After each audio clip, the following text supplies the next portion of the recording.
Hey, also, I'm back. I'm actually just about to go to bed, but before I go to bed, I wanted to do a quick review of a film that I just saw, which is called Don't Breathe 2. And like the title suggests, it's a sequel to a film called Don't Breathe, which came out in I think August of 2016. So yeah, 5 years ago. It came out 5 years ago, and so it's a sequel. And I would say I was fairly entertained throughout it. Uh, it was, I guess, maybe I don't know. I kind of left the theater a little disappointed. Um, I guess maybe I was expecting more or something. I don't know, but like the third act felt a little bit anticlimactic. Uh, like for me, for me, the thing that got me was that in both of these films, for the first one and the second one, there is like the film sort of takes a very dark turn, and there are a lot of really, really dark themes, especially in this one.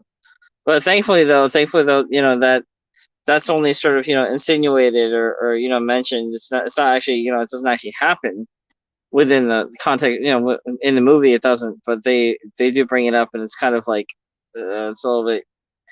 It's very uncomfortable. But sorry. So, basically, grade wise, I would give this film a C.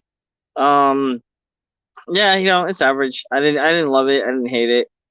I thought, maybe in terms of, I just thought there'd be more to it, but you know, it is what it is. So that's basically it. And so basically the premise, I don't know I forgot the guy's name who directed it, but I think it's being released by Fox or 20th Century Fox, which I think is now technically Disney.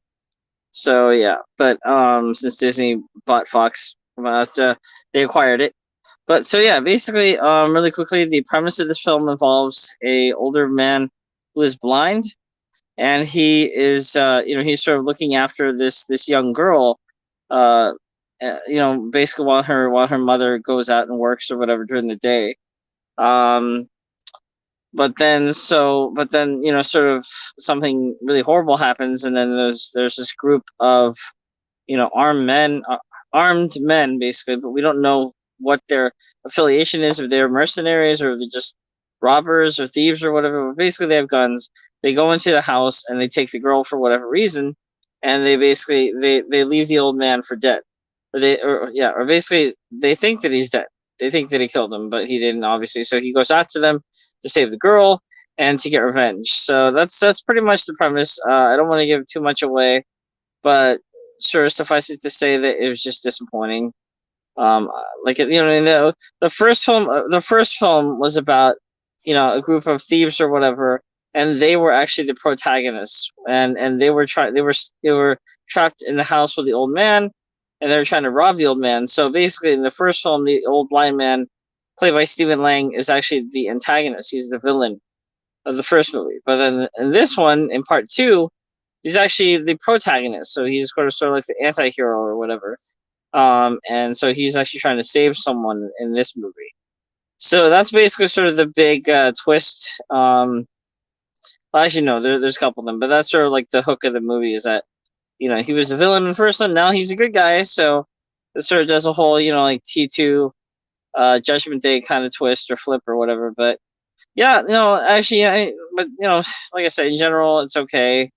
It's not great. It's not terrible. I'm sure there are better movies out there, like Free Guy, which looks pretty good. I'll probably go see that eventually too and review it. Um, yeah, but anyways, yeah, just so that's my review of this movie. You can Don't Breathe 2 is in theaters now. You can go check it out. But yeah, so until then, I'll catch you guys later, and peace. Goodbye.